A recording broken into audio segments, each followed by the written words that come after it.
नमस्कार साथियों। आशा और उम्मीद करता हूँ सभी लोग अपने समस्त परिवार के साथ एकदम बढ़िया होंगे मित्र। आज हम लोग सिंधु घाटी सभ्यता का पार्ट सेकंड का अध्ययन करेंगे और मेरा वादा है कि आप दिल्ली पुलिस का एग्जाम दे रहे हैं तो इंडस सिविलाइजेशन से मैं 3 पार्ट लेकर के आऊंगा। ये सेकंड पार्ट है, एक पार्ट और आएगा। अगर क्वेश्चन आ जाता है तो मित्र वादा है क्वेश्चन बाहर नहीं जाएगा। बशर्ते है सेशन को कंप्लीट देखें, पूरा देखें और हो सके तो बेहतर तरीके से। आप इस सेशन में हम लोग सिंधु घाटी सभ्यता के मोस्टली 2 पॉइंटों पर अध्ययन करेंगे। सिंधु घाटी सभ्यता के जो महत्वपूर्ण स्थल हैं उनके खोजकर्ताओं के बारे में पढ़ेंगे। अक्सर यहां से क्वेश्चन इस तरीके से पूछा जाता है कि सिंधु घाटी सभ्यता में जो स्थल था, जैसे मान के चलो जैसे मान के चलते हैं हड़प्पा सभ्यता की खोज किसने की, कब की और वो किस नदी के किनारे पर है, उसका खोजकर्ता कौन है, खोज कब हुई और खोजकर्ता कौन है और किस नदी के तट पर वो स्थल है मेरे भाई। इसके बाद पहला पॉइंट तो ये हो गया। दूसरा पॉइंट मित्र, सभी महत्वपूर्ण स्थलों से प्राप्त जो जितनी महत्वपूर्ण वस्तुएं हैं या जो चीज वहां से प्राप्त हुई है, जिस स्थल से जहां से डायरेक्टली क्वेश्चन पूछा जाता है कि ये वस्तु सिंधु घाटी सभ्यता के किस स्थल से प्राप्त हुई है, तो जो महत्वपूर्ण स्थल हैं जिनसे महत्वपूर्ण वस्तुएं प्राप्त हुई हैं उन सब के बारे में बेहतर तरीके से अध्ययन करेंगे मित्र। और अगला जो सेशन होगा तीसरे नंबर का, उसमें हम सिंधु घाटी सभ्यता की राजनीतिक इकाई, सामाजिक इकाई, धार्मिक इकाई और उनकी कल्चर क्या थी, उन सब के बारे में बेहतर तरीके से जानने का प्रयास करेंगे। तो मित्र चलिएगा हम लोग इन महत्वपूर्ण स्थलों के बारे में सबसे पहले ध्यान दीजिए मित्र। इससे पहले एक छोटी सी बात जान लेते हैं जो आपके एग्जाम में सीधी सीधी बनती है। कभी कभी क्वेश्चन ये आता है कि सिंधु घाटी सभ्यता का सबसे बड़ा स्थल कौन सा है। सिंधु घाटी सभ्यता का सबसे बड़ा क्षेत्रफल में स्थल कौन सा है, किसमें, क्षेत्रफल में। तो आप क्या बताएंगे, मैं सिंधु घाटी सभ्यता की बात कर रहा हूं, ठीक है। गनेरी वाला मित्र, और ये कहां पर है, पाकिस्तान में है। कहां पर है, पाकिस्तान में है। आप लोग याद रखना गनेरी वाला है। चलो दोबारा लिख देते हैं, गनेरी वाला, क्लियर। और ये कहां पर है, तो पाकिस्तान मेरे भाई। ये सिंधु घाटी सभ्यता का सबसे बड़ा स्थल है। लेकिन अगर भारत के संदर्भ में पूछा जाता है कि भारत के संदर्भ में ये बताइए कि भारत में सिंधु घाटी सभ्यता का सबसे बड़ा स्थल कौन सा है। भारत में सिंधु घाटी सभ्यता का सबसे बड़ा स्थल, तो आप क्या बताएंगे, दूसरा एक फैक्ट और याद रखना, सिंधु घाटी सभ्यता का ऐसा कौन सा स्थल था जिसकी जनसंख्या सर्वाधिक थी, जनसंख्या सर्वाधिक थी, ठीक है।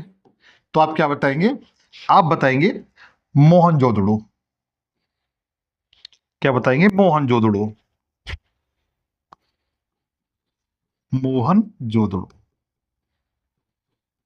यहां की जनसंख्या सर्वाधिक थी, ठीक है। और सिंधु घाटी सभ्यता का सबसे बड़ा जो स्थल था मित्र, वो कौन सा था, गनेरी वाला था, पाकिस्तान में। हालांकि मोहनजोदड़ो बच्चों ये भी कहां पर है, पाकिस्तान में, ये भी पाकिस्तान में। लेकिन भारत में सिंधु घाटी सभ्यता का सबसे बड़ा स्थल कौन सा है, आप लोग मुझे कमेंट्स में बताएंगे, भाई। तब तक 2 बातें और जान लीजिए। अगर पूछा जाता है कि सिंधु घाटी सभ्यता का पूर्वी स्थल कौन सा था, ईस्ट वाला, और वेस्ट वाला स्थल कौन सा था, नॉर्थ वाला स्थल कौन सा था, और साउथ वाला स्थल कौन सा है।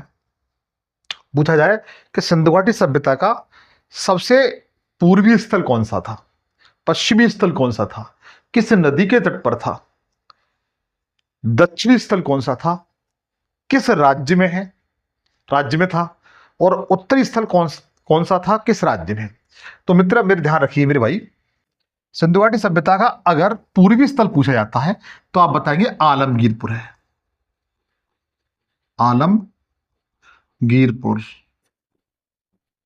आलमगीरपुर है, ये वर्तमान उत्तर प्रदेश में है। उत्तर प्रदेश, उत्तर प्रदेश के विशेषकर मेरठ जिले में। कहां पर? मेरठ जिले में है। और किस नदी के तट पर है? अगर नदी पूछी जाती है तो ध्यान रखना हिंडन नदी के तट पर है। हिंडन नदी के तट पर है। क्लियर हुआ? यहां तक किसी को दिक्कत नहीं आनी चाहिए। अगर सिंधु घाटी सभ्यता का पूर्वी स्थल पूछा जाता तो आप क्या बताएंगे? आलमगीरपुर है, उत्तर प्रदेश के मेरठ जिले में। और किस नदी पर है? तो हिंडन नदी पर है। अगर पश्चिमी स्थल पूछा जाता है, सिंधु घाटी सभ्यता का पश्चिमी स्थल कौन सा है? तो सूतकांगेडोर है मेरे भाई। सूतकांगेडोर है मेरे भाई, याद रखना। ये वर्तमान पाकिस्तान के बलूचिस्तान प्रांत में है। कहां पर? बलूचिस्तान प्रांत में।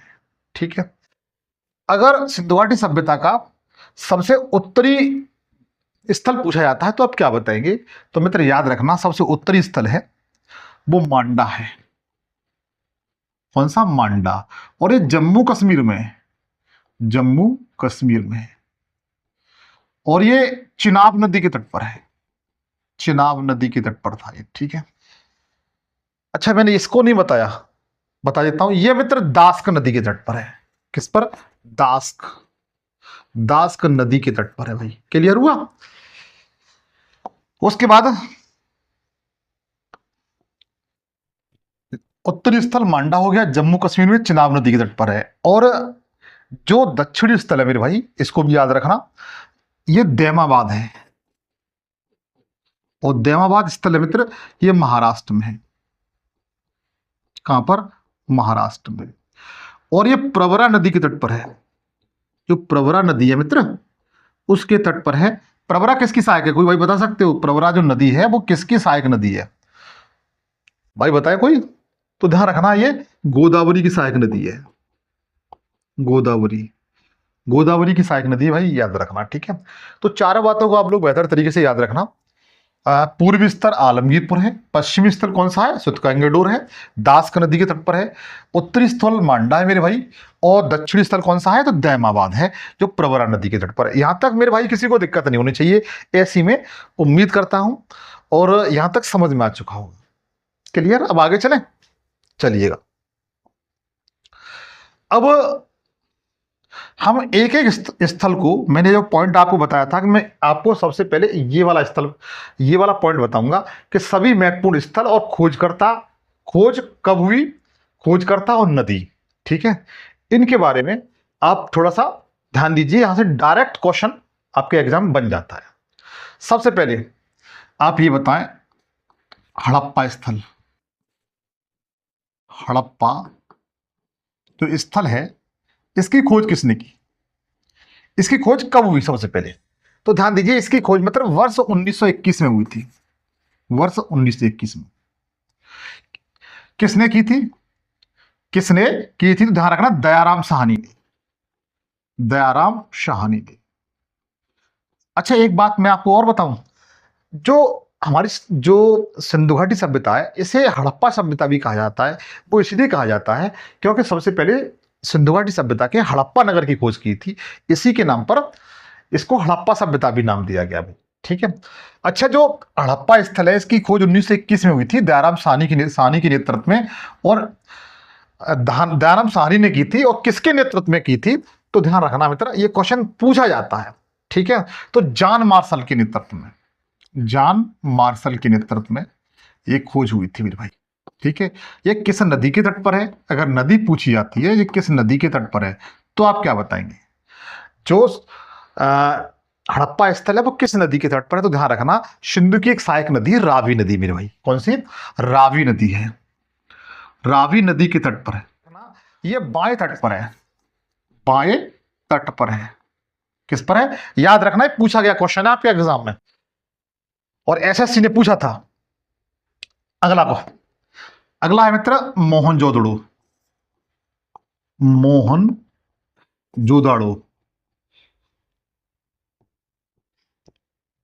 मोहनजोदड़ो।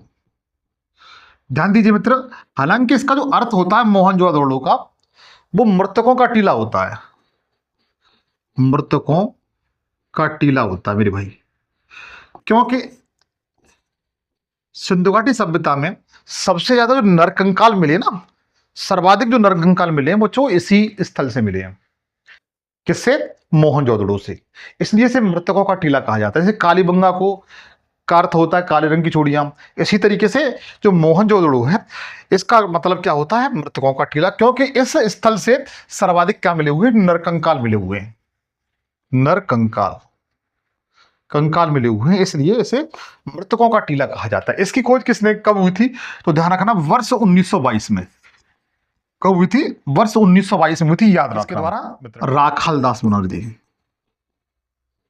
दास बनर्जी द्वारा, बनर्जी द्वारा। मित्र थोड़ा सा मौसम चेंज हो रहा है, मेरी थोड़ी तबीयत खराब है, इसलिए सॉरी चाहता हूं, कभी कभी थोड़ा मिस्टेक हो जाता है, लेकिन चिंता न करें, आप बिल्कुल परेशान न हो। इसकी खोज किसने की थी? तो राखाल दास बनर्जी द्वारा की गई थी बच्चों, ठीक है। और ये मोहनजोदड़ो नगर है मित्र, ये सिंधु नदी के तट पर स्थित है। किसके? सिंधु नदी के तट पर स्थित है। और ये कहां पर है? तो ये भी बच्चों पाकिस्तान में। कहां पर है? पाकिस्तान के लरकाना जिले में, लरकाना जिले में। और ये हड़प्पा, ये भी मित्र पाकिस्तान में, ये भी पाकिस्तान में, इस बात को भी ध्यान रखना बेहतर तरीके से। तो दो स्थल बता दिए मैंने, एक तो मोहनजोदड़ो और हड़प्पा स्थल। सबके खोजकर्ता बता दिए, किस नदी के तट पर है वो भी आपको बता दिया। अब जरा आगे जरा ध्यान दें, अगला स्थल लिखिएगा जो आपके एग्जाम में पूछा जाता है, चन्हुदड़ो, चन्हुदाड़ो, चन्हुदाड़ो। इसकी खोज कब हुई थी? तो ध्यान रखना, इसकी जो खोज है मित्र वर्ष 1934 में हुई थी। कब हुई थी? वर्ष 1934 में, ठीक है। और किसके द्वारा की गई थी? तो मजूमदार द्वारा, मजूमदार द्वारा इसकी खोज की गई थी। किसके द्वारा? मजूमदार द्वारा। कहीं कहीं पर मैके भी लिखा हुआ था, हालांकि मैके भी मतलब भूमिका निभाई थी। या तो आपको मजूमदार मिल जाएगा या फिर मैके लिखा हुआ होगा मित्र, मैके। इनके द्वारा खोज की गई थी मित्र, किसकी? चन्हुदड़ो की। और ये किस नदी के तट पर है? तो ध्यान रखना, ये सिंधु नदी के तट पर है। कौन से? ये भी सिंधु नदी के तट पर है और पाकिस्तान में। कहां पर? पाकिस्तान में स्थित है ये भी, ये भी पाकिस्तान में। तो चन्हुदड़ो की खोज किसने की थी? मजूमदार ने की थी या मैके ने की थी? दो व्यक्तियों द्वारा की गई थी, ठीक है। वर्ष 1934 में। ये किस नदी के तट पर? तो सिंधु नदी के तट पर है। वर्तमान में कहां पर है? तो पाकिस्तान में। आप इन तीनों को मित्र 100% याद कर लें, 100% याद कर लें। क्वेश्चन मित्र यहीं से ऐसे ही बनते मित्र, ठीक है। अब हम लोग ये तीनों स्थल, हड़प्पा, मोहनजोदड़ो, चन्हुदड़ो, तीनों पाकिस्तान में। क्लियर हो गया आपको? आगे चलते हैं। अगला लिखिए, धौलावीरा, धौलावीरा, धौलावीरा। हाँ, धौलावीरा, धौलावीरा के बारे में हम लोग जानने का प्रयास करते हैं। सबसे पहले इसकी जो खोज है वो कब हुई थी? तो ध्यान रखना, इसकी खोज 1963 या 64 में इसकी खोज हुई भाई। कब? धौलावीरा की खोज 1963-64 में की गई थी। और ये इसकी खोज किसने की थी? तो आर एस विस्ट द्वारा इसकी खोज की गई थी। क्लियर हुआ? किसके द्वारा?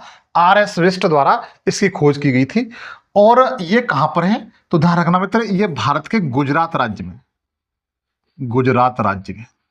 कहां पर है? गुजरात राज्य में। और नदी पूछी जाती है तो नदी आप बताएंगे, लूनी नदी पर है, लूनी नदी, लूनी नदी के तट पर है। तो ये भी आपको क्लियर हो गया। धौलावीरा 1963-64 में से खोजी हुई है आर एस वेस्ट द्वारा, गुजरात राज्य में स्थित है वर्तमान समय में। नदी पूछी है तो बताएंगे लूनी नदी है मेरे भाई। कौन सी? लूनी नदी है। उसके बाद आगे और लिखिए, अगली नदी का नाम है, अगले स्थल का नाम है लोथल, लोथल, लोथल। अगला स्थल कौन सा मित्र? लोथल। इसकी खोज कब हुई थी? तो ध्यान रखना, इसकी खोज वर्ष 1954 में हुई थी। कब हुई थी? वर्ष 1954 में। लोथल की खोज कब हुई थी? वर्ष 1954 में हुई थी। क्लियर हुआ? इसकी खोज किसने की थी? तो एस आर राव द्वारा की गई थी, एस आर राव द्वारा मित्र इसकी खोज की गई थी भाई। किसकी? लोथल की भाई। किसकी? लोथल की। ये भी कहां पर है? तो ये मित्र गुजरात राज्य में स्थित है। कहां पर? गुजरात राज्य में। अगर नदी पूछी जाती है तो आप क्या बताएंगे? भोगवा नदी के तट पर है। भोगवा नदी के तट पर है। क्लियर हुआ? और लोथल मित्र एक बंदरगाह था ये, ठीक है? क्या था? बंदरगाह। हालांकि इन सब के बारे में आगे बताऊंगा, परेशान ना हो, ठीक है? इन सब के बारे में आगे बताऊंगा। अगला जरा ध्यान दें। अगला स्थल है वनावली। कौन सा मित्र? वनावली। वनावली। वनावली। इसकी खोज कब की गई थी? वनावली की। तो ध्यान रखना, वर्ष 1974 में की गई थी। कब की गई थी? वर्ष 1974 में इसकी खोज की गई। किसकी? वनावली की मित्र। और किसके द्वारा की गई थी? तो इसकी भी खोज मित्र आर.एस. विस्ट द्वारा हुई थी। आर.एस. विस्ट द्वारा, विस्ट द्वारा इसकी खोज की गई। तो आर.एस. विस्ट ने धौलावीरा और वनावली दो स्थलों की खोज की थी मित्र, ठीक है? आप लोग याद रखेंगे। और ये वर्तमान हरियाणा राज्य में स्थित है। कहां पर? हरियाणा राज्य में। अपना मारो हरियाणा है ना, उसमें स्थित है मित्र। और ये किस नदी के तट पर था? तो ध्यान रखना, ये सरस्वती नदी थी ना, सरस्वती नदी। सरस्वती नदी। आप लोग नोट करते जाओ ना मित्र। सरस्वती नदी के तट पर स्थित था मेरे भाई। इतनी बातें आपको क्लियर हुई? धौलावीरा की खोज 1963-64 में आर.एस. विस्ट द्वारा खोज की गई थी। गुजरात नदी गुजरात राज्य में स्थित है। धौलावीरा लूनी नदी के तट पर स्थित था बच्चों। क्लियर हुआ? लोथल, जैसे बंदरगाह स्थल भी कहते हैं इसको, 1954 में इसकी खोज की गई थी एस.आर. राव द्वारा। और गुजरात राज्य में स्थित है और भोगवा नदी के तट पर है ये। कौन सा? लोथल मित्र। फिर हम लोग बनावली की ओर आते हैं। बनावली खोज 1974 में हुई थी आर.एस. विस्ट के द्वारा। और ये हरियाणा राज्य में स्थित है और सरस्वती नदी के तट पर स्थित था बच्चों। यहां तक किसी भाई को दिक्कत नहीं होनी चाहिए, ऐसी मैं उम्मीद करता हूं। अब जरा आगे जरा ध्यान दें। अगला स्थल, अगला स्थल कौन सा है? तो ध्यान दीजिएगा, अगला है कालीबंगा। कालीबंगा। अच्छा, कालीबंगा का जैसे मोहनजोदड़ो का शाब्दिक अर्थ मृतकों का टीला है, इसी तरीके से जो कालीबंगा है मित्र, इसका जो शाब्दिक अर्थ होता है वो काले रंग की चूड़ियां होता है। क्या होता है? काले रंग की चूड़ियां। काले रंग की चूड़ियां, ये इसका अर्थ होता है। अर्थ होता, मीन्स होता बच्चों। क्लियर हुआ? काले रंग की चूड़ियां। इसकी खोज कब हुई थी? तो इसकी खोज मित्र ध्यान दीजिए वर्ष 1953 में हुई थी। कब हुई थी? वर्ष 1953 में। किसकी? कालीबंगा की। किसके द्वारा की गई थी? तो अमलानंद घोष द्वारा। अमलानंद घोष द्वारा इसकी खोज की गई थी भाई। अमलानंद घोष इसके कौन थे? खोजकर्ता थे। और वी.के. थापर, और इनके साथ साथ लिख सकते हैं VK. Thapar. VK. Thapar. VK. Thapar. अगर ये ऑप्शन में नहीं हो तो ये ऑप्शन में होंगे मित्र, ठीक है? इनके द्वारा खोज की गई थी भाई कालीबंगा की। ये कहां पर है? तो ध्यान रखना, ये राजस्थान राज्य में स्थित है। राजस्थान का जो हनुमानगढ़ जिला है ना मित्र, कौन सा? हनुमानगढ़ जिला। शायद आप आर.एस. वगैरह की तैयारी कर रहे हो तो आपको पता होगा हनुमानगढ़ जिला कहां पर है। हनुमानगढ़ जिला वहां पर स्थित है। और मित्र ये कालीबंगा स्थल था, ये घग्गर नदी के तट पर स्थित था। घग्गर नदी, घग्गर नदी के तट पर स्थित था। यहां तक किसी भाई को दिक्कत नहीं होना चाहिए। अगला है मित्र रोपड़। अगला स्थल कौन सा है? रोपड़। रोपड़। इसकी खोज कब हुई थी? तो इसकी खोज मित्र 1953 में ही हुई है। जब इसकी खोज हुई है तो इसकी भी खोज उसी समय हुई है वाई.डी. शर्मा द्वारा। किसके द्वारा? वाई.डी. शर्मा द्वारा इसकी खोज हुई थी भाई। किसकी? रोपड़ की। वर्तमान समय में कहां पर है ये? तो ध्यान रखना, ये पंजाब राज्य में है। पंजाब राज्य में है। और इसके साथ साथ सतलज नदी पर, सतलज नदी पर ये स्थित है।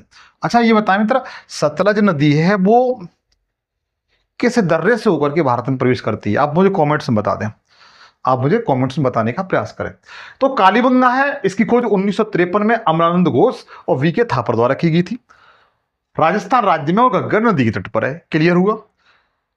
और रोपड़ है वो, इसकी खोज 1953 में बाई डी शर्मा द्वारा खोज की गई थी, पंजाब राज्य में सतलज नदी के तट पर स्थित है। चाहो तो आप एक छोटा स्क्रीनशॉट भी ले सकते हो। राखी गढ़ी, राखी गढ़ी मित्र, मैंने आपसे क्वेश्चन पूछा था ना कि भारत में सिंधु घाटी सभ्यता का सबसे बड़ा स्थल कौन सा है। भारत में सिंधु घाटी सभ्यता का सबसे बड़ा स्थल कौन सा है?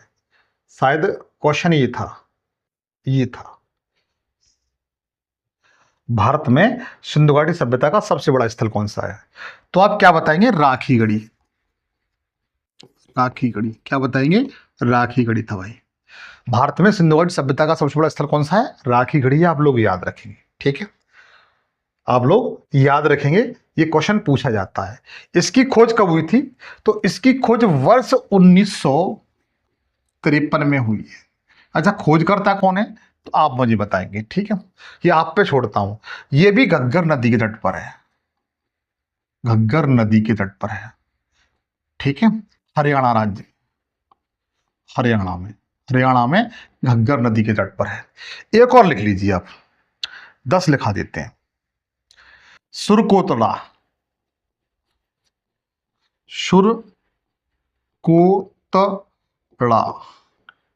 ये पूछा जाता है मित्र। इसकी खोज कब हुई थी? तो ध्यान रखना, वर्ष 1964 में। कब हुई थी? वर्ष 1964 में हुई थी, जेपी घोष द्वारा, जेपी घोष द्वारा इसकी खोज की गई थी। और यह सुरकोतला किस राज्य में स्थित है? तो ध्यान रखना, गुजरात राज्य में स्थित है। किस राज्य मित्र? गुजरात राज्य में स्थित है। यह पूछा गया है। और सादी, ये नदी पूछा जाए तो बताना, सादी कोरी नदी। कौन सी? सादी कोरे नदी, शादी कोरे नदी, नदी के तट पर स्थित है। इसको आप लोग मित्र 100% याद कर लेना, यहां से क्वेश्चन बनते ही बनते हैं, ठीक है।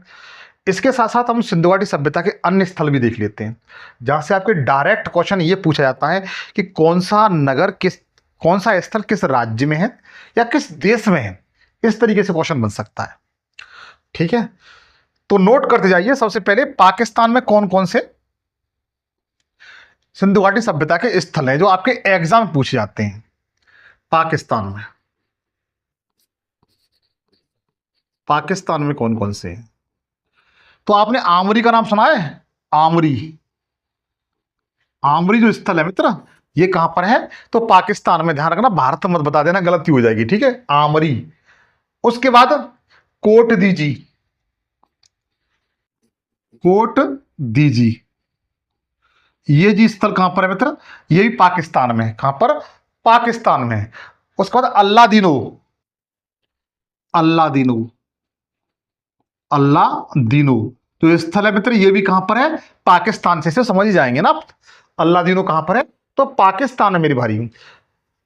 उसका गणेरी वाला, गणेरी वाला, मैंने इसके विषय में बताया था, गणेरी वाला या गणेरी वाला, बात एक ही है। यह स्थल सिंधु घाटी सभ्यता का सबसे बड़ा स्थल है। सबसे कैसा है? बड़ा। किसमें? क्षेत्रफल में। किस मित्र? क्षेत्रफल में।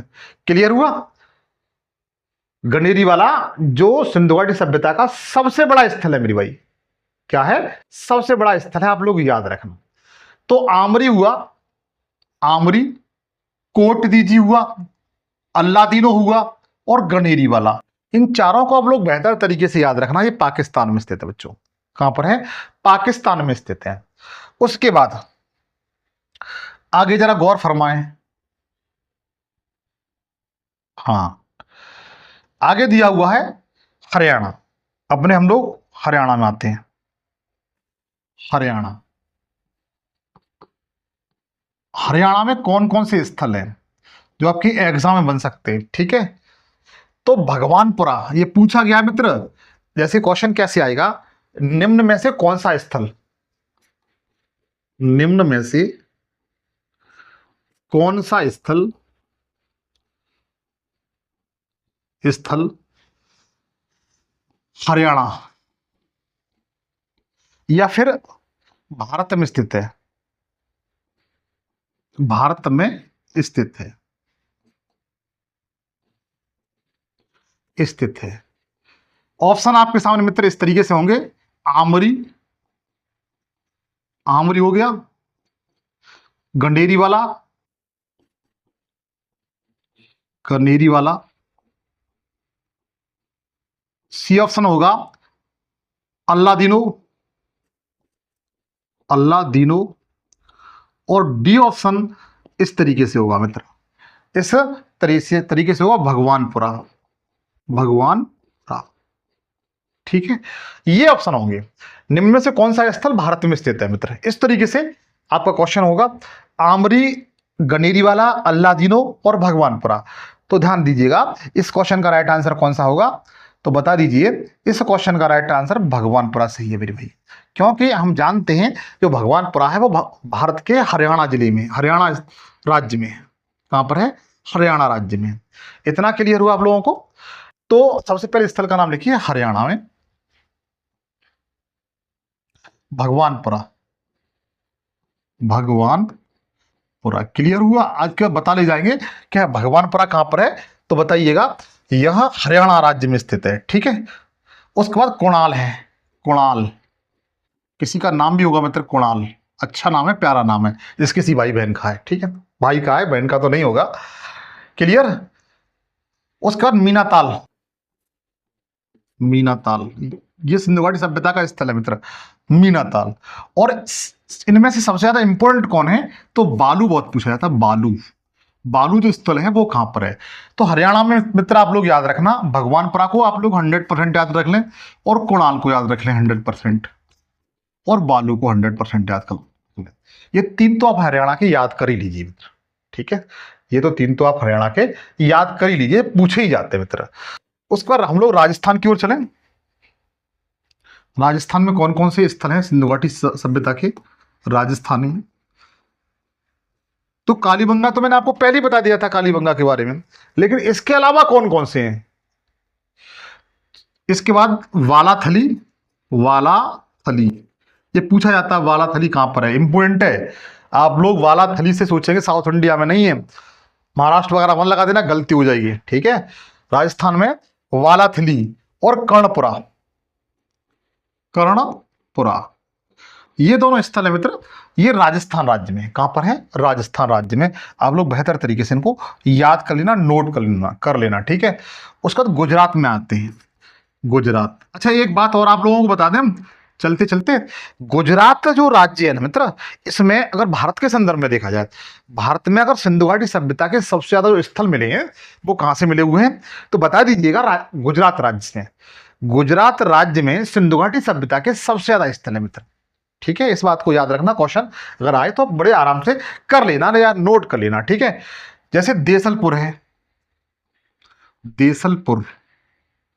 एक बात और कहें, हालांकि धौलावीरा लोथल के बारे में तो पहले ही बता चुका हूं आपको मैं, लेकिन देसलपुर गुजरात राज्य में, इस बात को भी ध्यान रखना। रंगपुर है, रंगपुर, रंगपुर, रोजदी है, रोजदी, एक स्थल का नाम है रोजदी मित्र। ठीक है, और मालवर्ण है, मालवर्ण, कौन सा? मालवर्ण है, और कुंतासी, ये कुंतासी पूछा गया मित्र, कुंतासी स्थल है वो किस राज्य में है? जो कुंतासी स्थल है वो सिंधु घाटी सभ्यता के किस राज्य में है? तो आप क्या बताएंगे? गुजरात राज्य में। तो गुजरात राज्य में देसलपुर को याद रखना, रंगपुर को, रोजदी को, मालवर्ण को, कुंतासी को, इन जो स्थल है महत्वपूर्ण, इनको याद कर लेना मेरे भाई। क्लियर? अब हम लोग उत्तर प्रदेश की ओर चलते हैं। अगर आप उत्तर प्रदेश का पीसीएस वगैरह का एग्जाम देते हैं तो बेधड़क इन स्थलों को याद कर ले जाइए। जैसे उत्तर प्रदेश, सबसे पहले उत्तर प्रदेश राज्य लिख लेते हैं। आलमगीरपुर तो आप जानते ही जानते हैं, पहले से जानते हैं। इसके बाद सनौली है मित्र, कौन सा? सनौली। सनौली को आप लोग 100% याद रखेंगे, सनौली पूछा गया है पीसीएस जैसे एग्जाम में, पूछा गया है। सनौली कहां पर है? तो उत्तर प्रदेश में है। ठीक है, और हुलास, ये भी इंपोर्टेंट, हुलास। और उसके बाद मांडी, कौन सा? मांडी। देखो मांडा अलग है, चिनाब नदी की तट पर मांडा है, ये मांडी है। कौन सा? मांडी। चलो सही लिख देता हूं, शायद तो आपको समझ में नहीं आए। मांडी पूछा जाए, मांडी जो स्थल है मित्र वो कहां पर स्थित है, तो बताइए। उत्तर प्रदेश में स्थित है। कहां पर? उत्तर प्रदेश में। एक राज्य और लिख लीजिए, लगे हाथों, एक राज्य और लिख लीजिए लगे हाथों मित्र, पंजाब राज्य। पंजाब राज्य। पंजाब में कौन कौन से स्थल हैं सिंधु घाटी सभ्यता के जो आपके एग्जाम बनते हैं? जैसे बाढ़ है एक, तो एक का नाम है बाढ़। जैसे यहाँ बालू पॉइंट है, हरियाणा में बालू पॉइंट है ये। ऐसे यहाँ पर पंजाब राज्य में बाड़ा स्थित, जो बाड़ा स्थल है ना, बाड़ा स्थल, ये बहुत इंपॉर्टेंट है। और दधीरी, दधीरी, ये स्थल दोनों आप लोग याद कर लेना, अपना काम हो जाएगा। ठीक है, तो यहां तक मेरे भाई किसी को दिक्कत नहीं होना चाहिए, ऐसी मैं उम्मीद करता हूं। और आपको ये बेहतर तरीके से सारे फैक्ट समझ, देखो मित्र यहाँ पर कुछ चीजें तो आपको थोड़ा सा जोड़ करके याद करनी पड़ेंगी। ठीक है, अब तुम्हें ये कहो कि इसके लिए ट्रैक बना दो, भगवानपुरा, कुणाल, मन, मीनाताल, इसके लिए क्या ट्रैक बनाऊं मैं, बताइए। आप लोग एक दो बार रिवीजन करेंगे, क्लास को मेरी एक दो बार देख लेना, याद हो जाएंगे। उसको आगे जरा ध्यान दें। अब हम लोग सिंधु घाटी सभ्यता के जो महत्वपूर्ण स्थल हैं और वहां से कौन कौन से क्या क्या मिला हुआ है जो आपके एग्जाम में डायरेक्ट पूछा जाता है। तो सबसे पहले लिखे मित्र हड़प्पा स्थल, क्योंकि सबसे पहले उसी खोज हुई थी। सबसे पहले लिखे मित्र हड़प्पा स्थल, हड़प्पा स्थल सबसे पहला। ठीक है, इसकी खोज किसने की, किस नदी के तट पर है, किस राज्य में स्थित है, इसके बारे में तो बता चुका हूं मैं। ठीक है, अनावश्यक अब उन चीजों पे ध्यान नहीं देंगे। यहां से क्या क्या चीज प्राप्त हुई है वो हम लोग देखेंगे। तो मित्र हड़प्पा जो स्थल है, यहाँ की सबसे पहले महत्वपूर्ण विशेषता यह है, यह 5 वर्ग किलोमीटर, 5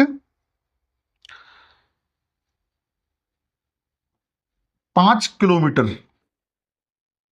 की परिधि में फैला हुआ है, परिधि में फैला है। पहली बात, ये जो स्थल है वो 5 किलोमीटर की परिधि में फैला हुआ है। ठीक है, इतना क्लियर हुआ। मतलब इसका जो एरिया 5 किलोमीटर के समथिंग दायरे में फैला हुआ है भाई, किसका? हड़प्पा का। इसके बाद ये जो नगर है मित्र, ये ग्रिड पद्धति पर बना हुआ है। ग्रिड पद्धति पर। ग्रिड पद्धति क्या होती है बताता है अभी।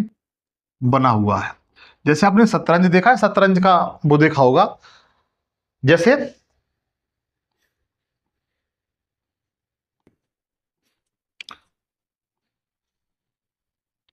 जैसे ये सड़क है, ये क्या है मित्र? सड़क। ये सड़क है, ये मुख्य सड़क है, इस तरीके से ये रोड है, इस तरीके से ये रोड जा रहा है। इस तरह की जो सिस्टम होता है उसे ग्रिड पद्धति कहते हैं। इनके जो मकान थे मित्र वो इस तरीके से यूं बने हुए थे, यूं करके रोड के किनारे इस तरीके से लाइन में, क्रम में। ठीक है, क्रम में बने हुए हैं इस तरीके से। इस प्रकार की जो पद्धति होती है उसे ग्रिड पद्धति कहा जाता है। क्या कहा जाता है? ग्रिड पद्धति। और इसके जो दरवाजे थे ना मित्र, दरवाजे सड़कों की तरफ नहीं खुलते थे। इस नगर के जो दरवाजे थे वो सड़कों की ओर नहीं खुलते थे, अपनी मुख्य गली की तरफ खुलते थे। ठीक है, इससे क्या लगता है कि हमारी जो सभ्यता थी सिंधु घाटी सभ्यता, ये बड़ा विकसित थी। ये पद्धति मित्र क्या कहती है? ये मकान बना दिए मैंने, क्या बना दिए? मकान बना दिए। इनके जो दरवाजे थे वह मुख्य सड़क, मतलब मुख्य सड़क की तरफ ना होकर के गलियों की ओर खुलते थे। किधर? गलियों की ओर। तो इस पद्धति को ग्रिड पद्धति कहा जाता है भाई। क्या कहा जाता है? ग्रिड पद्धति कहा जाता है। और इसके साथ साथ यहां पर इस स्थल से शवों को दफनाए जाने, दफनाए जाने के साक्ष्य मिले। मतलब जो डेड बॉडी होती थी उनको दफनाया जाता था, उनको दफनाए जाने के एविडेंस बच्चों यहां से मिले हैं। एक कब्रिस्तान मिला है, जैसे यहां से क्या मिला है? एक कब्रिस्तान है। उस कब्रिस्तान को R37 नाम दिया है। क्या नाम दिया है? R37 उसे कहा गया है। और किसने कहा है तो ध्यान रखना, एक इतिहासकार थे व्हीलर, व्हीलर ने कहा है मित्र। एक इतिहासकार थे व्हीलर, उन्होंने एक कब्रिस्तान जो मिला हुआ उसे क्या कहा है, तो R37 क्या है। पूछा जाए सिंधु घाटी सभ्यता में R37 क्या था, तो ध्यान रखना एक कब्रिस्तान था। देखो क्वेश्चन कैसे बनेगा, इसको हटा दो मित्र, मैं इसको हटा देता हूं ताकि आपको कंफ्यूजन रहे। क्वेश्चन होगा सिंधु घाटी सभ्यता में, सिंधु सभ्यता में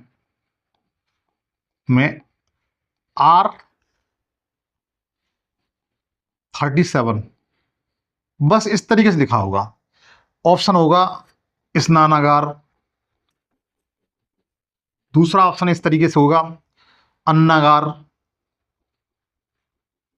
तीसरा ऑप्शन होगा इस तरीके से कब्रिस्तान, और चौथा ऑप्शन इस तरीके से होगा बंदरगाह।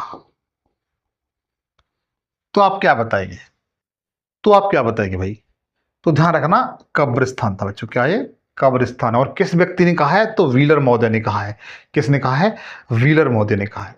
इसके साथ साथ हड़प्पा सभ्यता से ध्यान रखना मित्र, कपास की खेती के साक्ष्य मिले। कहां, किसके, कपास की खेती के, कपास की खेती के साक्ष्य मिले। किसके, कपास की खेती के साक्ष्य मिले। आप लोग याद रखना, पूछा जाए कपास की खेती के एविडेंस किस स्थल से मिले हैं, तो बताएंगे सिंधु, हमें हड़प्पा स्थल से मिले मित्र। इसके बाद अगर पूछा जाए इस स्थल से, सिंधु घाटी सभ्यता हड़प्पा स्थल से 9 प्रकार की फसलों के, किसके मित्र, फसलों के साक्ष्य मिले। 9 प्रकार की फसलों के साक्ष्य प्राप्त हुए। क्लियर हुआ, 9 प्रकार की फसलों के क्या मिले हैं, साक्ष्य मिले हैं। इसमें से 4 अक्सर पूछी जाती है मित्र, इसमें से 4 अक्सर आपके एग्जाम में पूछी जाती हैं। वो कौन कौन सी है, तो जरा ध्यान दें। जो 4 पूछी जाती हैं, जिसमें आपकी गेहूं है, गेहूं, जो एक तीसरे नंबर मटर है, मटर के बारे में पूछा जाता है मित्र, और तिल, ये पूछा जाता है सिंधु घाटी सभ्यता के किस स्थल से तिल के साक्ष्य मिलते हैं, या मटर के साक्ष्य मिलते हैं, या जौ के साक्ष्य मिलते हैं, गेहूं के साक्ष्य मिलते हैं। 4 पूछे जाते हैं। हालांकि 9 प्रकार की पूछा जाए सिंधु घाटी सभ्यता का ऐसा कौन सा स्थल था जहां से 9 प्रकार की फसलों के एविडेंस मिलते हैं, तो आप बताएंगे हड़प्पा स्थल। अच्छा, मटर के साक्ष्य कहां से मिलते हैं, तो हड़प्पा स्थल से। तिल के साक्ष्य, तिल तो बहुत बार पूछा गया, तिल के साक्ष्य कहां से मिलते हैं, तो हड़प्पा स्थल से मिलते हैं मेरे भाई। क्लियर हुआ, मैं जानता हूं इतनी बातें आपको बेहतर तरीके से क्लियर हो चुकी होंगी। और कुछ महत्वपूर्ण चीजें उनको भी आप नोट कर लीजिए। यहां से मित्र जो सुरक्षा दुर्ग था ना, सुरक्षा दुर्ग के एविडेंस मिलते हैं यहां पर। जैसे मान के चलिए ये दुर्ग है, ये क्या है, दुर्ग, इसके चारों ओर इस तरीके से दीवार बना देना, इस तरीके से, इसे कहते हैं सुरक्षा दुर्ग, जो इसकी रक्षा कर रहा है।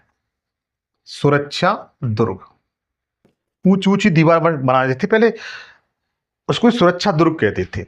अच्छा, सिंधु घाटी सभ्यता मैंने आपको पहले बताया था इससे पूर्व की वीडियो में कि जो नगर होते थे वो 2 भागों में बटे होते थे।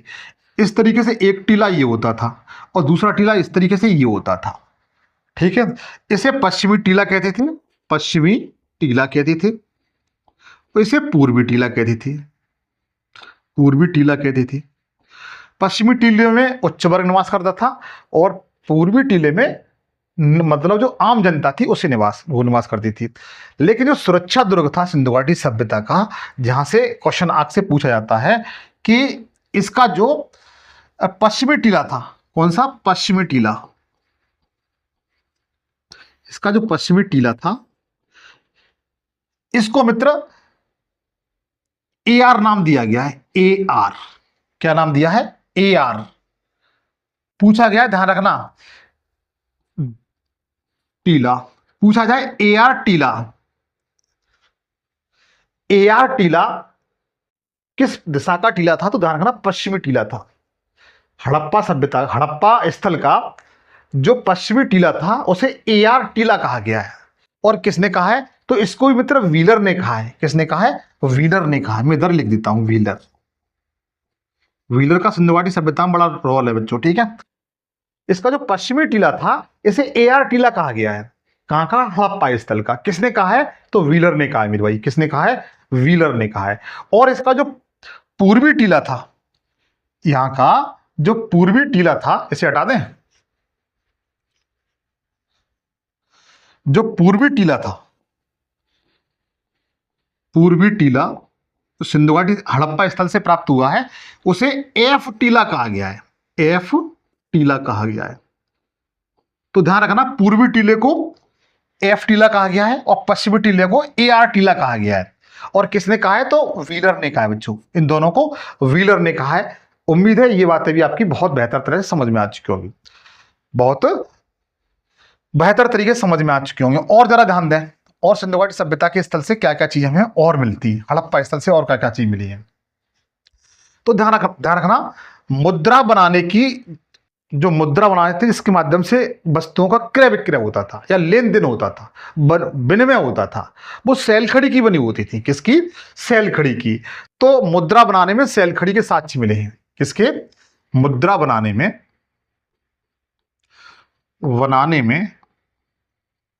सैलखड़ी। सैलखड़ी जानते हैं आप लोग? जैसे हम लोग पहले, हम छोटे थे ना, तो अपने समय में हम लोग चौक या खड़िया प्रयोग करते थे इस पर लिखने के लिए, छोटिया बड़िया। और इस तरीके से एक लकड़ी का वो उसे कलम बनाने थे ना, कलम बना करके, और खड़िया जो होती थी उसको एक शीशी में घोर करके उसे पट्टी पे लिखते थे। ठीक है, तो उसे क्या सैलखड़ी कहते हैं। उसके एविडेंस मिले। तो मुद्रा बनाने में सैलखड़ी के साक्ष्य कहाँ से मिलते हैं? वो भी हड़प्पा स्थल से मित्र मिलते हैं। कहाँ से? हड़प्पा स्थल से मिलते हैं। और इसके साथ साथ नाप तौल के जो पत्थर के जो वाट होते थे ना, पत्थर के, वो भी यहीं से मिलते हैं। नाप तौल के पत्थर के साक्ष्य मित्र यहीं से मिले। ठीक है, इसके साथ साथ तांबा प्लस तांबे के साथ साथ कांसा, तांबा और कांसा के औजार पूछा जाए, तांबा और कांसा के औजार कहां से मिले हैं? तो हड़प्पा स्थल से मेरे भाई मिले हैं। ठीक है, और मिट्टी के खिलौने, इसके साथ साथ मिट्टी के खिलौने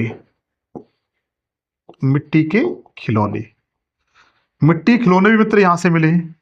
कहां से? यहीं से। और सबसे महत्वपूर्ण बात बच्चों, एक बात और याद रखना, यहां से एक मृदभांड मिला है। मृदभांड हम लोग कह सकते हैं, जैसे वर्तमान समय में लोग गागर बोलते हैं ना, गागर। अरे गर्मियों के टाइम में जो लोग मिट्टी के जो बर्तन होते हैं ना, जो आपने देखा होगा, उन्हें खरीद कर लेकर के आते हैं और उसमें पानी उसी का प्रयोग करते हैं पीने के लिए। और गर्मियों के टाइम में इसे हम लोग गरीबों का फ्रिज भी कह सकते हैं। जो मिट्टी का बर्तन है उसे गरीबों का फ्रिज भी कहते हैं। जैसे मूंगफली को गरीबों का बादाम कहते हैं ना, उसी तरीके से जो मिट्टी का बर्तन होता है गर्मियों में उसे यूज करते हैं पानी पीने के लिए, ठंडा पानी रहता है, उसे गरीबों का फ्रिज कहा जाता है। मृदभांड मतलब गागर टाइप में। ठीक है, ये लाल रंग से रंगा हुआ है। किससे? लाल रंग से रंगा हुआ ये पूरा। ठीक है, और इस पे काले रंग की ध्यान रखना, काले रंग की कलाकृति अंकित है। क्या है? काले रंग की कलाकृति अंकित है मेरे भाई। ठीक है, किस पर? मृदभांड पर। तो हड़प्पा स्थल से मित्र जो चीजें मिली हैं एक बार हम देख लेते हैं। सबसे पहले 5 किलोमीटर के दायरे में फैला हुआ है। ग्रिड पद्धति पर यह नगर बसा हुआ था। शवों को दफनाने के एविडेंस मिलते हैं। यहाँ पर एक कब्रिस्तान मिला है जिसे R37 कहते हैं, व्हीलर ने कहा है। कपास की खेती के साक्ष्य मिले हुए हैं। 9 प्रकार की यहाँ पर फसलों के साक्ष्य हैं। और सुरक्षा दुर्ग यहाँ पर मिला हुआ है। जो पश्चिमी दुर्ग है उसे AR टीला कहते थे, और पूर्वी टीला है उसे F टीला कहा गया है व्हीलर महोदय द्वारा। इसके साथ साथ मुद्रा बनाने की जो सैलखड़ी थी ना, सैलखड़ी के एविडेंस मिले हैं। नापतोल के एविडेंस मिले हुए हैं। तांबा और कांसे के औजार बनाए जाते थे यहाँ पर, और मिट्टी के खिलौने और मृदभांड। इतनी बातें मैं जानता हूँ आप लोगों को बेहतर तरीके से समझ में आ चुकी होंगी, ऐसी मैं आप लोगों से उम्मीद करता हूँ। यहाँ तक किसी भाई को दिक्कत नहीं होनी चाहिए जिस तरीके से बता रहा हूँ मित्र। लेकिन आपसे मेरी छोटी सी उम्मीद है कि सेशन अगर आपको रियली अच्छा लग रहा है मेरे भाई, तो हम्बल रिक्वेस्ट है, सेशन पे नए हो सब्सक्राइब कर लेना। आपका भाई सारी क्लासें फ्री देता है, मुकुल सर मैथ पढ़ाते हैं, रीजनिंग पढ़ाते हैं, Avinash sir current affair, Hindi जैसे विषयों को बहुत अच्छी तरह पढ़ाते हैं। चलिएगा, अगला स्थल लिखिए मोहनजोदड़ो। अगला स्थल कौन सा लिखेंगे? मोहनजोदड़ो।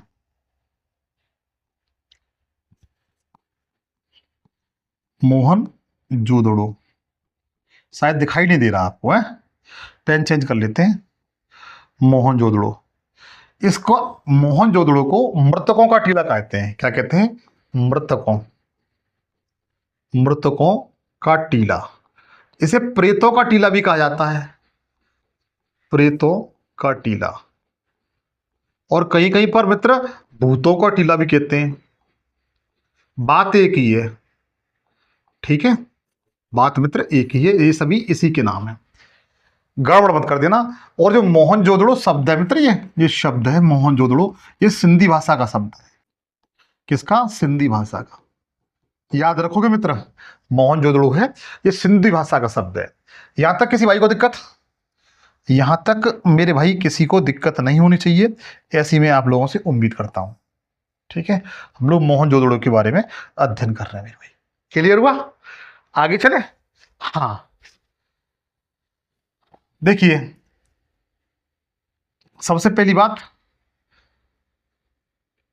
यह स्थल सर्वाधिक जनसंख्या वाला स्थल था उस समय, है ना? सर्वाधिक जनसंख्या इसी स्थल की थी मित्र। तो मित्र इसके बाद मोहनजोदड़ो को सिंधु घाटी सभ्यता का बगीचा भी कहते हैं। क्वेश्चन आया हुआ है कि निम्न में से किस नगर को सिंधु घाटी सभ्यता का बगीचा कहते हैं? तो मित्र मोहनजोदड़ो कहा जाता है। किसको? मोहनजोदड़ो को। तो नोट कर लीजिएगा, इसे सिंधु घाटी सभ्यता का बगीचा कहा जाता है। क्या कहा जाता है? बगीचा। बगीचा कहा जाता है। ये पूछा गया क्वेश्चन है मित्र, ये पूछा गया क्वेश्चन है। अच्छा, एक बात और लिखिए, यहां पर एक विशाल अन्नागार मिला हुआ है। क्या मिला हुआ है? अन्नागार। अन्नागार जानते होंगे ना, वर्तमान समय में जो भारत सरकार है वो एफसीआई की गोदाम बना देती है, एफसीआई के, फूड कॉर्पोरेशन ऑफ इंडिया के, क्या बना देती है? अपना अनाज रखने के लिए। आप लोग अपने गांव में भी अपने दादी बाबा या पिताजी वगैरह आपके होते होंगे, वो भी तो एक विशाल, मतलब उसमें एक टिन वगैरह का या किसी तरीके का एक पॉट लेकर के या बर्तन लेकर के बहुत बड़ा, उसमें अपना अनाज वगैरह रखते होंगे। ठीक है, तो यहाँ सिंधु घाटी सभ्यता से मित्र मोहनजोदड़ो से विशाल अन्नागार मिला है। अच्छा, एक बात बताएं आप लोगों को, जो विशाल अन्नागार है मित्र, यह सबसे बड़ी इमारत है, सबसे बड़ी इमारत है सिंधु घाटी सभ्यता की। सबसे बड़ी क्या मित्र? इमारत है।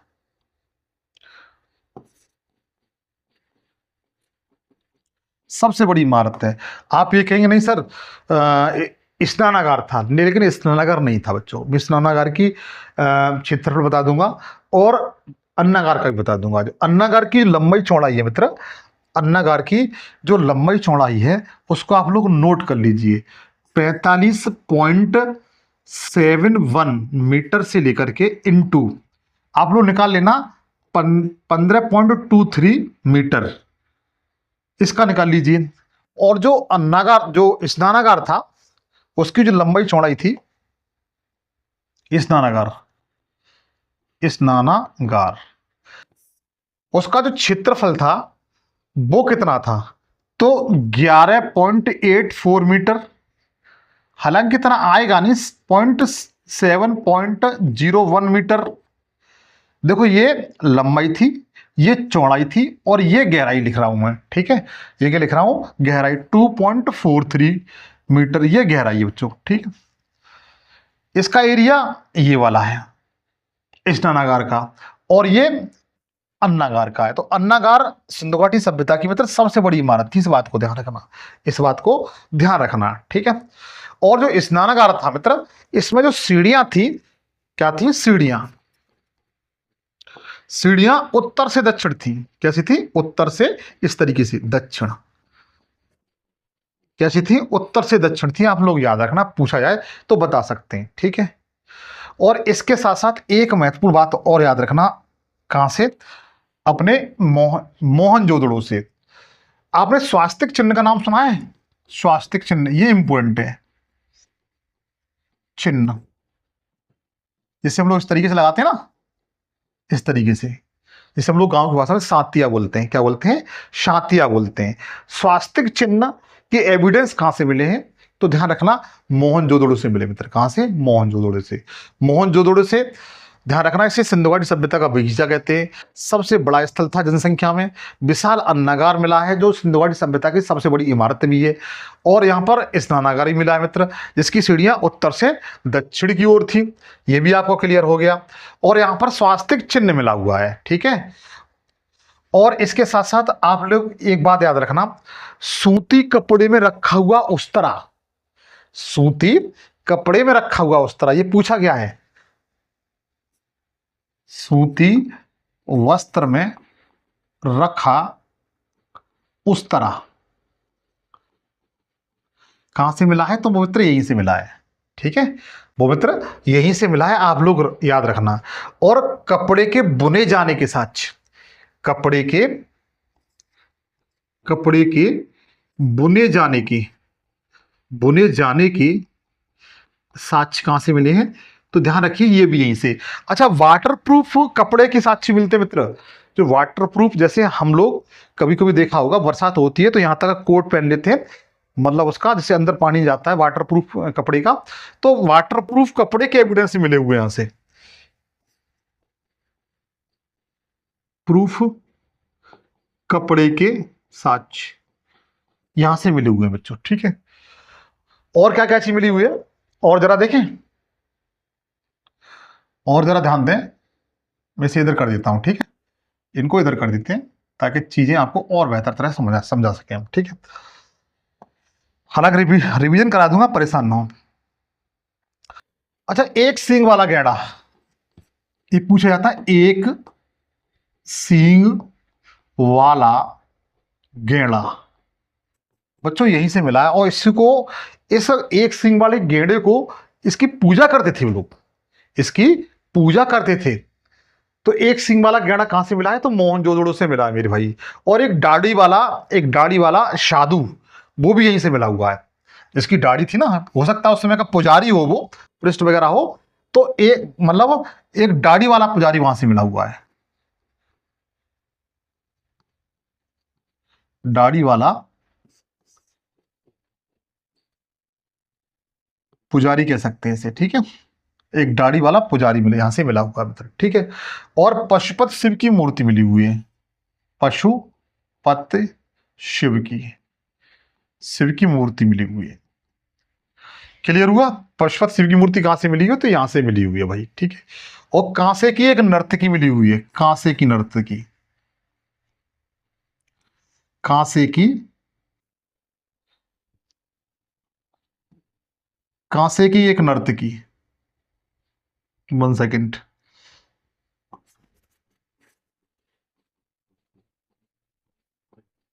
नर्तकी के एविडेंस बच्चों यहीं से मिलते हैं, कांसे की नर्तकी, ठीक है। और जरा, सोने मतलब गोल्ड और चांदी, सिल्वर, सोना और चांदी के साक्ष्य मिलते हैं आपसे। क्या मिलते हैं? सोना और चांदी के साक्ष्य मिलते हैं बच्चों। क्लियर हुआ? तो ध्यान दीजिएगा, मोहनजोदड़ो से सोना और चांदी के साक्ष्य मिले हैं। कांसे की नर्तकी की मूर्ति, ये इंपॉर्टेंट है। कांसे की नर्तकी की मूर्ति कहां से मिली है? तो पशुपत शिव की मूर्ति बच्चों यहां से मिली हुई है, ठीक है। और एक बात अक्सर पूछी जाती है कि एक दाढ़ी वाला पुजारी कहां से मिला हुआ है? तो बता सकते हैं, मोहनजोदड़ो से। एक सींग वाला गैंडा कहां से मिला हुआ है? तो इन बातों को ध्यान रखना, मोहनजोदड़ो से मिले हुए हैं। क्लियर हुआ? आगे चलते हैं। आगे जरा ध्यान दें, चन्हू, ये पूछा जाता है, यहां से क्या क्या चीज मिली है चन्हू से? यहां से अक्सर पूछा जाता है, यहां से एक चीज बहुत पूछी जाती है, मनके बनाने का कारखाना। यहां से मनके बनाने का कारखाने के बारे में बहुत पूछा जाता है। मनके बनाने का कारखाना, कारखाना कहां से मिला हुआ है? हालांकि जो चन्हू था मित्र, ये मित्र एक औद्योगिक नगर था। कैसा नगर था? औद्योगिक नगर था। यहां पर कोई दुर्ग नहीं मिला है, कोई दुर्गीकृत नहीं है। ये मतलब दुर्गीकृत कृत नहीं है मित्र, यह दुर्गीकृत नहीं है मेरे भाई। क्या नहीं है? दुर्गीकृत नहीं है, क्योंकि यहां पर मनके बनाने का क्या मिला है? कारखाना मिला हुआ है। ठीक है, चलो ये इंडस्ट्रियल एरिया था, इंडस्ट्रियल सिटी था ये। इसके साथ साथ तांबे का रथ मिला हुआ है, ये भी इंपॉर्टेंट है और ये भी इंपॉर्टेंट है। तांबे का रथ पूछा जाए, तांबे का रथ कहां से मिला है? तांबे का रथ कहां से मिला है तो बताएंगे आप चनूदड़ों से। अच्छा, मेकअप बॉक्स जैसे महिलाएं ना ये सब मेकअप बॉक्स यूज करती है ना, जैसे अपना श्रृंगार का सामान रखती है, तो मेकअप बॉक्स भी बच्चों यहां से मिला हुआ है। मेकअप बॉक्स यहां से मिला हुआ है। इसके साथ साथ चांदी का मुकुट मिला हुआ है, चांदी का मुकुट मिला हुआ है, मुकुट, चांदी का मुकुट मिला हुआ है। इसके साथ साथ घोड़े के अस्थि पंजर मिले हुए हैं। किसके मित्र? घोड़े के, घोड़े के अस्थि पंजर, अस्थि पंजर, ये सारी चीजें यहां से मिली हुई है बच्चों। ठीक है, घोड़े के अस्थि पंजर मिले हुए हैं। और धान को जलाने के प्रमाण, जो धान होते ना, जैसे हम लोग भूसी बोलते हैं गांव की भाषा में, तो धान को जलाने के प्रमाण कहां से मिले हुए हैं? तो चनूदड़ों से मिले हुए मित्र, याद रखना। ठीक है, और इसके साथ साथ धातु को गलाए जाने के साथ, जो धातु होती थी ना जिससे वो अपने आभूषण वगैरह बनाते थे, तो इसको गलाने की, गलाने के साक्ष, ये सारे इंपोर्टेंट पूछे गए। धातु गलाए जाने के साक्ष्य कहां से मिले हुए हैं? तो चनहूदड़ों से मिले हुए हैं। और इसके साथ साथ आप एक पॉइंट और लिख लेना, गेहूं के अवशेष, गेहूं के अवशेष के अवशेष, ये भी बच्चों यहां से मिले हुए हैं। यहां तक किसी को दिक्कत नहीं होनी चाहिए।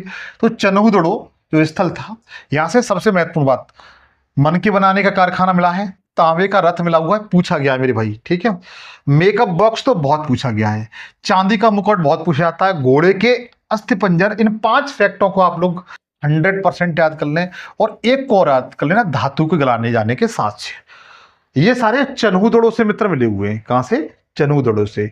उम्मीद है ये फैक्ट आप बेहतर तरीके से इनको रट लेंगे, देख लेंगे, समझ लेंगे, और अपनी नोटबुक में नोट करके इन्हें बार बार देखेंगे ना, तो मित्र आपको हमेशा के लिए याद हो जाएंगे। तो चनहूदड़ क्लियर हुआ मित्र। अगला है लोथल। लोथल, लोथल स्थल इंपोर्टेंट है। सबसे पहली बात, गुजरात में स्थित ये स्थिति था, भोगवा नदी के तट पर। ये एक बंदरगाह है बच्चों, बंदरगाह नगर है। इसे हम लोग गोदीवाड़ा कहते हैं, गोदीवाड़ा कहा जाता है। क्या कहा जाता है? गोदीवाड़ा। यहां से क्या क्या चीजें मिली हैं उन पर हम लोग प्रकाश डालते हैं। सबसे पहले अग्निकुंड, अग्निकुंड के साक्ष्य मिले बच्चों।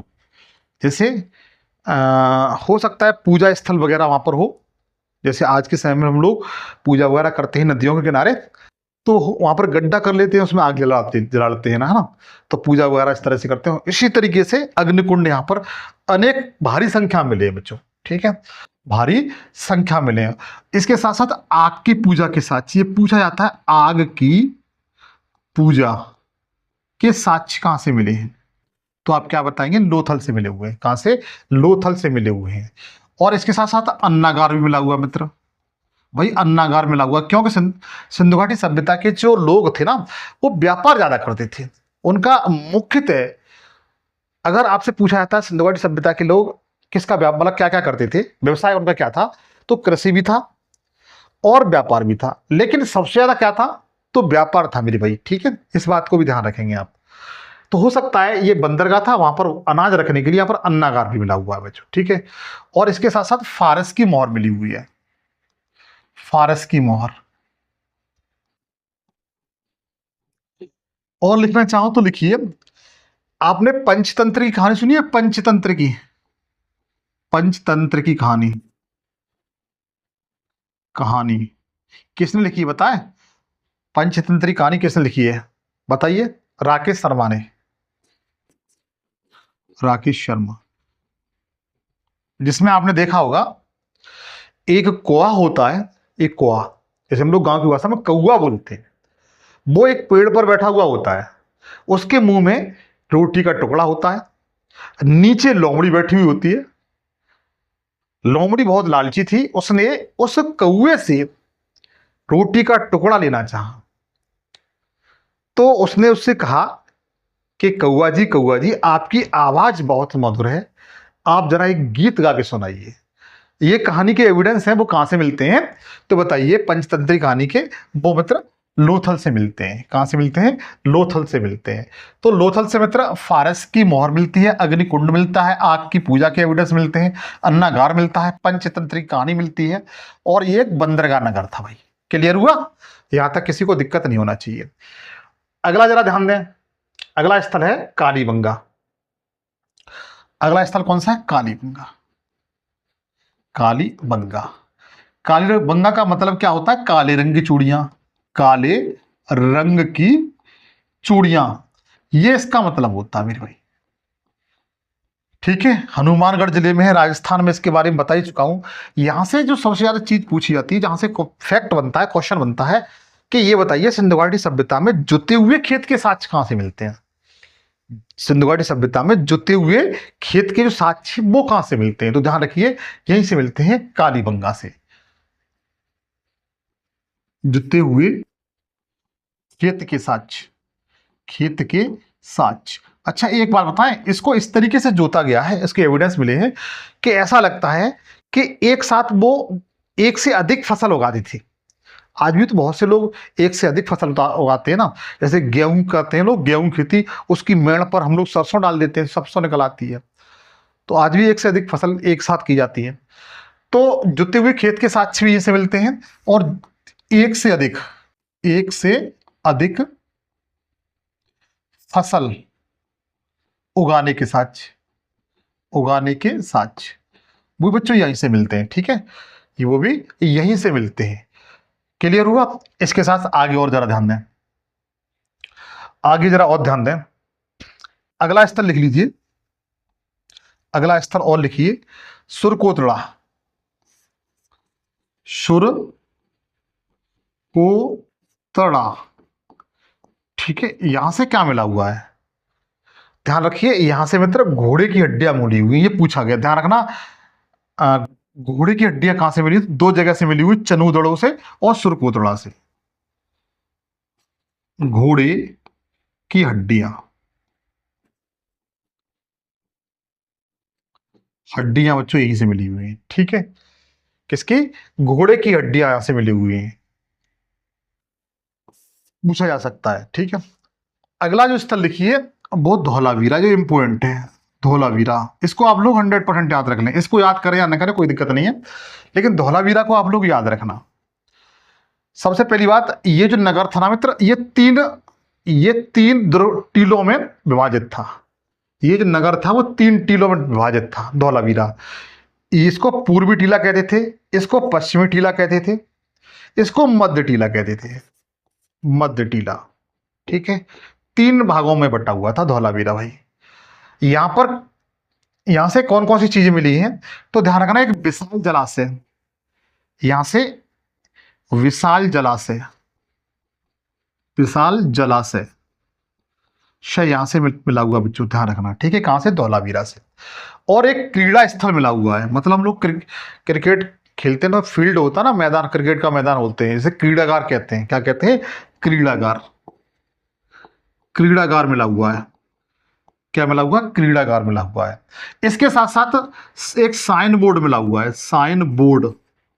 जैसे साइन बोर्ड आपने देखा हुआ है, वो लकड़ी का बोर्ड है, उस पर कुछ गुदा हुआ है, और उस पर सेल खड़ी से वो उस पर कुछ अंदर से भर दिया गया है। ठीक है, ताकि हो सके उन्होंने अपनी भाषा में लिखा हुआ है। ठीक है, क्योंकि आप लोग जानते हैं सिंधु घाटी सभ्यता की जो लिखी लिपि है वो अभी तक पढ़ी नहीं गई है। ठीक है, और इसके साथ साथ सफेद पत्थर का प्रयोग, किसका मित्र? सफेद पत्थर का प्रयोग,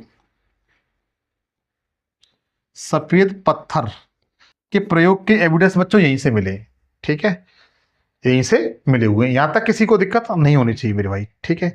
एक और लिख ली, राखी गढ़ी, राखी गढ़ी, राखी गढ़ी, इसके बारे में मैंने बताया था आप लोगों को, राखी गढ़ी के बारे में। सिंधु घाटी सभ्यता का सबसे बड़ा स्थल है ये, ठीक है, और ये हरियाणा राज्य में सबसे बड़ा स्थल है, सबसे बड़ा स्थल है भारत में। किसा मित्र? भारत में।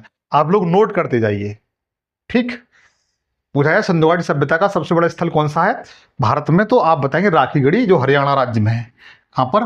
हरियाणा। हालांकि किसके बारे में बता चुका हूं मैं आपको, हरियाणा राज्य में, तो याद रखिएगा, ठीक है।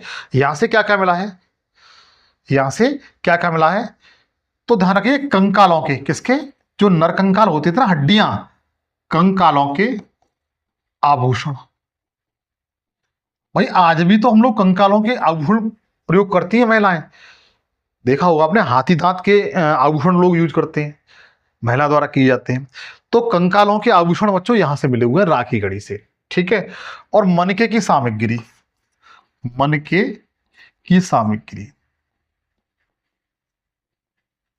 गिरी प्राप्त हुई है, किसकी?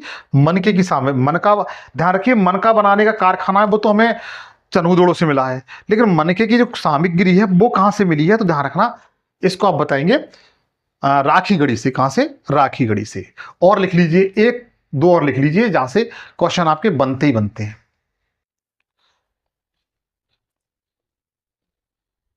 लिखिएगा, वनावली,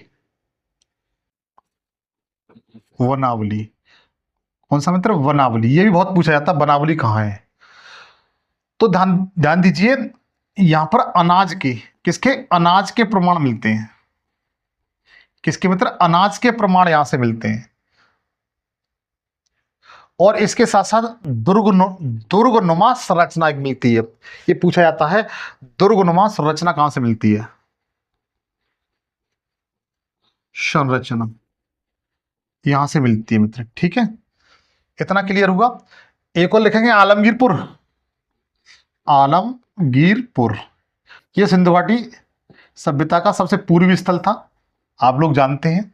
और इसकी खोज यशपाल शर्मा द्वारा की गई थी, यशपाल शर्मा, यशपाल शर्मा द्वारा इसकी खोज की गई थी। तो सिंधु घाटी सभ्यता का सबसे पूर्वी स्थल है बच्चों, ठीक है, सबसे पूर्वी स्थल है। और यहां से जो चीज मिली है, यहां से जो वस्तु मिली है, वो चाक पर बने हुए खिलौने मिले हुए हैं। किस पर? चाक पर। तो लिख सकते हैं चाक पर बने हुए खिलौने, बने हुए खिलौने यहां से मिले हुए हैं। तो मित्र ये आपको पॉइंट क्लियर हुए, उम्मीद है ये सारे फैक्ट आपके बिल्कुल क्लियर हो चुके होंगे। अगर सेशन आपको अच्छा लगा हो तो प्लीज गुजारिश है मेरी, आप सेशन को शेयर करें। मेरी तबीयत खराब होने के बावजूद मित्र मैंने आपको पढ़ाया है, इसके लिए हम्बल रिक्वेस्ट करता हूं आपसे। फिर मुलाकात होगी, तब तक जय हिंद, जय भारत।